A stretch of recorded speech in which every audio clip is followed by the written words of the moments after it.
sebuah audiobook novel berjudul Air Hujan, karya author Neneng Susanti. Bersama saya, Pimoy, sebagai pengisi suara. Episode 1. Selamat mendengarkan. Bismillahirrahmanirrahim. Saya terima nikah dan kawinnya Hujan binti almarhum Rafka Setiawan dengan mahar seperangkat alat salat beserta Al-Quran dan terjemahannya, 1 mobil sport, uang tunai sebesar 1 miliar, dan 1 rumah sakit bertuliskan ada nyamuk hinggap di atas kerupuk sedang terharu dibayar tunai. Bagaimana saksi? Tanya penghulu. Sah. Alhamdulillah. Reza yang masih tercengang mendengar ucapan anak sulungnya itu sampai menitikkan air mata bahagianya. Bahagia karena air bisa mengucapkan 3 kata yang selama hidupnya sulit sekali ia ucapkan dengan benar. Anak aku bisa ngomong kerupuk, nyamuk, sama terharu, Rah, ucap Reza dengan bangganya saat semua orang sedang khusyuk berdoa. Iya, Mas. Pasangan yang kini resmi mempunyai seorang menantu itu pun saling berpelukan, meluapkan rasa bahagia dan perasaan lega karena hal yang mereka takutkan tak terjadi. Usai doa bersama yang diakhiri kata amin, penghulu pun meminta pasangan yang barusan menjadi suami istri itu untuk menyematkan sepasang cincin yang sedari tadi ada di atas meja. 1 cincin bermatakan batu berlian sudah air pasangkan di jari manis gadis cantik yang kini berbalut kebaya putih itu. Sedangkan cincin polos bernamakan istrinya pun sudah Hujan pasangkan di jari manis air yang sekarang sah menjadi imam dunia akhiratnya. Air langsung menggeser duduknya agar bisa berhadapan dengan sang istri. Ia letakkan telapak tangannya di atas ubun-ubun Hujan seraya membacakan doa. Bismillahirrahmanirrahim. Allahumma inni as'aluka min khairiha wa khairi ma jabaltaha alai, wa a'udzubika min syarriha wa syarri ma jabaltaha alai. Hujan menitikkan air mata. Rasa tak percaya hinggap dalam hatinya yang kini sedang didoakan oleh suaminya. Suami yang semasa lajang dikenal sebagai playboy dengan deretan gadis cantik dari berbagai kalangan. Tangan lembut yang tadi ada di atas kepala Hujan kini turun ke tengkuk gadis itu. Tanpa banyak berkata, air langsung menariknya sampai tepat di hadapan wajahnya yang kini tersenyum penuh arti. Gue cium ya? Bagi tak peduli dengan banyaknya orang, kini kedua bibir yang selama hidup mereka tak pernah terjamah oleh siapapun akhirnya bersentuhan. Air menciumnya dengan begitu lembut meski hanya sekilas. Enak, bisik air setelah melepas ciumannya. Ia pun langsung menoleh ke arah bumi sambil menjulurkan lidah. Puas rasanya bisa ikut merasakan betapa manisnya sebuah ciuman. Semua orang tercengang dengan aksi pengantin baru itu, terutama Reza yang duduk lemas menyaksikan bayi besarnya kini sudah bisa melakukan adegan yang biasanya ia lakukan dengan Humairahnya.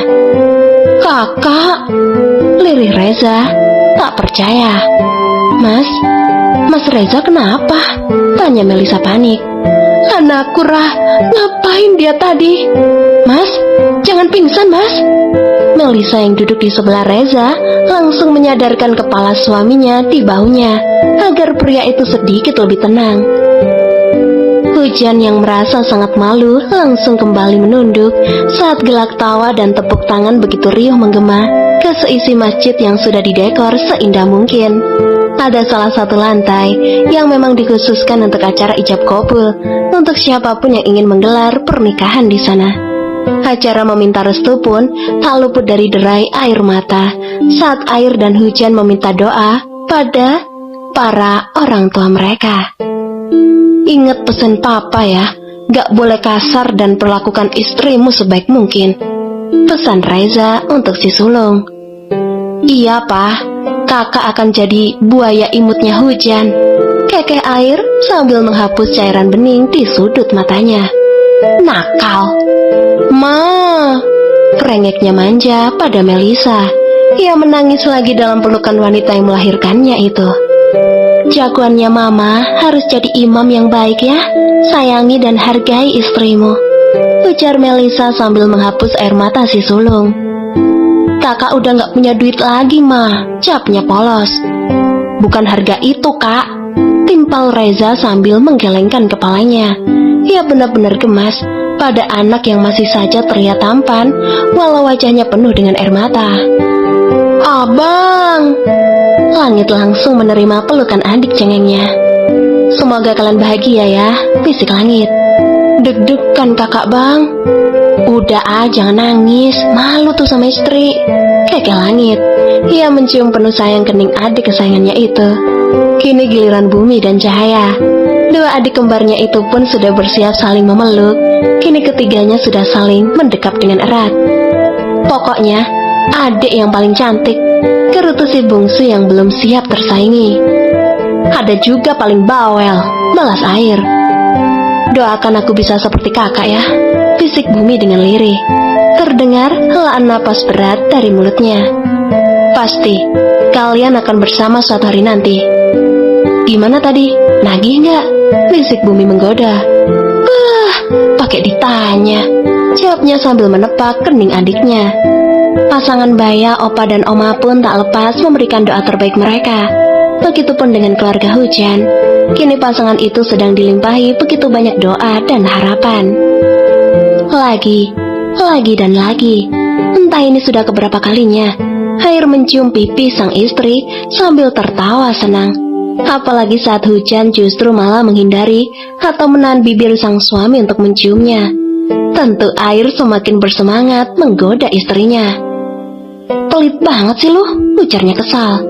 Malu bodoh amat.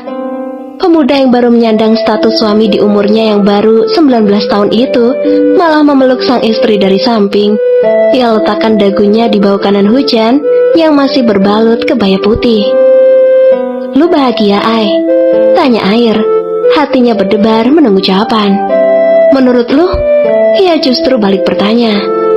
Lu itu gemesin, nyebelin, lucu, cengeng banget sih, ujar Hujan sambil tersenyum kecil. Yang penting kan gue ganteng, sautnya dengan percaya diri. Jan, ntar malam gue... bisiknya pada sang istri yang mampu membuat Hujan terperanjat kaget. Jawab Hujan kesal. Tak ada acara apapun.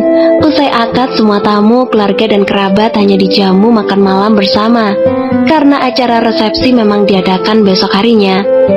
Mengingat kesehatan Tuan Besar Hardian yang memang tak sebugar dulu.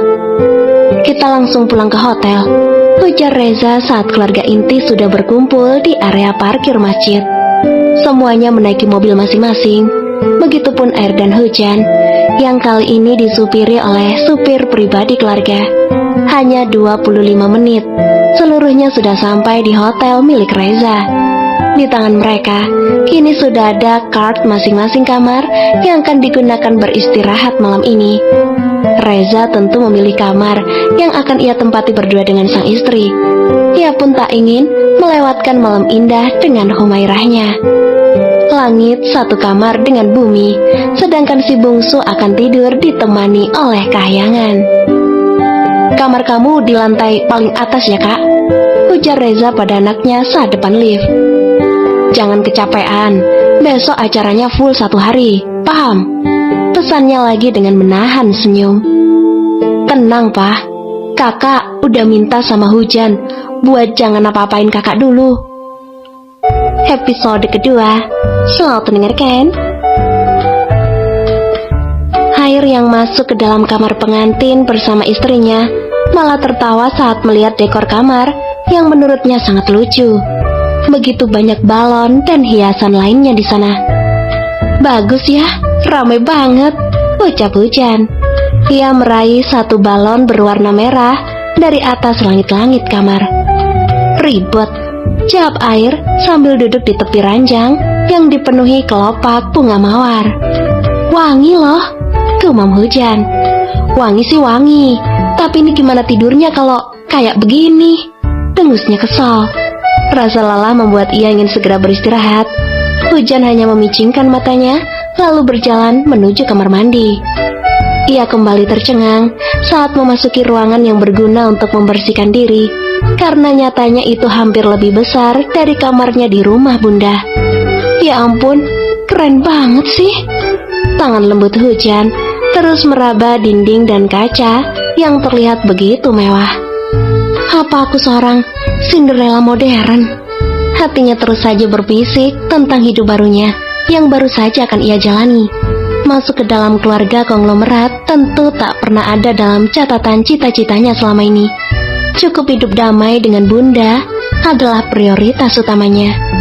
Hujan menarik sebuah kursi di depan cermin besar. Di sana begitu banyak peralatan mandi yang ia sendiri tak paham kegunaannya. Tangannya mulai sibuk membuka satu persatu hiasan di kepalanya yang sulit sekali ia lepaskan karena begitu banyak jepit dan jarum yang menusuk rambutnya. Pekiknya sambil menahan perih. Sakit banget, gumamnya lagi. Lalu menghisap jarinya yang mulai mengeluarkan sedikit darah segar. Usai merasa lebih baik, kini saatnya ia membuka baju kebaya yang begitu pas di tubuh langsingnya. Satu persatu ia tanggalkan dengan sangat susah payah. Bahkan keringat kini sudah bercucuran di dahinya. Sampai akhirnya semua terlepas dan berserak di lantai. Tubuh polosnya kini bersiap berendam di bathtub yang sudah terisi dengan air dan aroma terapi. Hari yang tak pernah kuimpikan sama sekali, bahkan membayangkannya pun aku tak berani. Batin Hujan sambil memejamkan matanya. Hari yang begitu menegangkan dan terasa lelah akhirnya berakhir dengan lancar. 20 menit, ia rasa cukup untuk berendam. Kini saatnya ia melepas rasa letihnya di atas kasur empuk yang tadi sempat menggodanya. Hujan membuka pintu dengan sangat pelan, bahkan suara derap langkahnya pun tak terdengar sama sekali. Matanya mencari sosok Air, pemuda playboy yang baru saja resmi menjadi suaminya. Ai, panggilnya sambil mengedarkan pandangannya. Ai, lu di mana? Ai, Hujan terus mencari, bahkan sampai ke balkon, tapi hasilnya ia tetap tak menemukan pemuda itu. Kemana sih? Sungutnya kesal. Ia yang masih memakai bedrobe langsung meraih ponsel yang ia letakkan di atas nakas sebelum mandi tadi. Dengan cepat, ia menoleh ke arah suara ponsel bergetar. Ia sibakkan beberapa balon yang masih berada di atas ranjang. Loh, ini kan ponselnya, terus orangnya mana? Gumamnya bingung. Hujan kemudian menghubungi Kahyangan untuk menanyakan keberadaan Air yang tiba-tiba pergi tanpa pamit padanya. Iya, halo, jawab gadis cantik kesayangan Bumi. Maaf ganggu, aku mau tanya, apa Air lagi sama Bumi atau keluarganya yang lain? Tanya Hujan dengan ragu. Hampir 10 detik lamanya, Kahyangan baru bisa menjawab. Bumi lagi sama aku, tapi gak ada Air. Hujan menghela napasnya berat. Mana mungkin bisa ya ditinggalkan sang suami di malam pengantinnya. Ya sudah, aku tutup dulu ya, ujarnya lemas. Tunggu, apa dia pergi? Maksudku mungkin Air hanya ke lobi hotel. Kamu sudah coba menghubunginya? Tanya Kahyangan. Ponselnya ada, entah tertinggal atau sengaja ditinggalkan, jawab Hujan. Baiklah, aku dan Bumi akan mencoba mencarinya ya. Tunggu kabar dari kami, oke? Hujan mengangguk pasrah, seakan Kahyangan ada di depannya saat ini. Ia letakkan lagi ponselnya di atas nakas, bangun dari duduk, kemudian berjalan menuju lemari pakaian. Yang ia tahu dari cahaya, semua keperluannya dan air sudah tersedia di dalam kamar, termasuk baju mereka. Ia mengambil satu piyama panjang bermotif bunga sakura. Bibirnya tersungging senyum saat melihat deretan baju tidur tipis tergantung di sana. Demi apapun, aku malu jika harus memakai itu. Ia langsung merangkak naik ke atas kasur, menyembunyikan tubuh lelahnya di balik selimut. Jika aku memang jodohmu, aku yakin aku akan menjadi satu-satunya tempat kamu pulang. Rasa lelah dan kantuk membuat ia terlelap dengan begitu mudahnya, seakan lupa dengan suaminya yang kini entah berada di mana. Kita cari kakak, ajak Bumi saat tahu Air tak ada di kamarnya. Ia yang sedang menikmati malam di bawah sinar purnama pun bergegas bangun meninggalkan balkon hotel. Cari kemana? Tanya Yayang saat tangannya sudah ditarik. Entahlah, sekalian jalan-jalan, kekeh Bumi sambil membawa gadis itu dalam rangkulannya. Ambil kesempatan kayaknya. Goda Kayangan yang hanya dibalas gelak tawa oleh Bumi. Keduanya masuk ke dalam mobil sport milik si Tengah. Kereta besi mewah itu siap membelah jalan ibu kota yang hampir tengah malam. Kita mau kemana? Tanya Kayangan lagi. Ia yang sudah merasa kantuk hanya bersandar dengan santai. Ke rumah Opah, jawabnya singkat. Yakin ada di sana? Banget, balasnya dengan tegas. Mobil berhenti di garasi rumah utama setelah penjaga membukakan gerbang yang menjulang tinggi. Keduanya langsung masuk ke dalam sambil bergandengan tangan menapaki satu persatu anak tangga menuju lantai 2 bangunan megah itu. Pintu kamar dibuka oleh Bumi dengan sedikit kasar. Senyum kecil terukir di sudut bibirnya, namun tidak dengan Kayangan. Gadis itu menggelengkan kepalanya karena terkejut dengan apa yang ia lihat saat ini. Maksudnya, apa ini? Tanya Kayangan. Sudah kuduga, kakak pasti pulang, karena dia nggak bisa tidur tanpa bantal pisangnya.